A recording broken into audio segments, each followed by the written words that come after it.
Salut! Mi-am luat o mașină de înșurubat și găurit de la Lidl, 130 de lei, are 5 metri cablu, 300 de W, 40 Nm, două accesorii de înșurubat. Ea arată așa. Are două trepte, aici prima treaptă de înșurubat, a doua de găurit. Așa, aici cărbunele se schimbă, se desface cu o șurubelniță.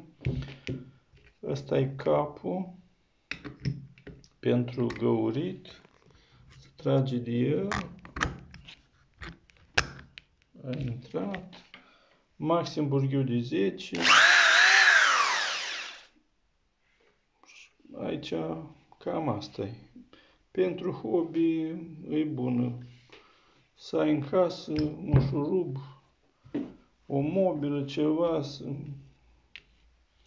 Pentru banii care am dat, cred că își face treaba. E bună că are și cablu, 5 metri și nu mai trebuie să o ții în priză, să alimentezi. Parkside PNS 300A1 se cheamă. Vine doar într-o cutie de carton și cu un manual de utilizare, atât. Sper să vă placă.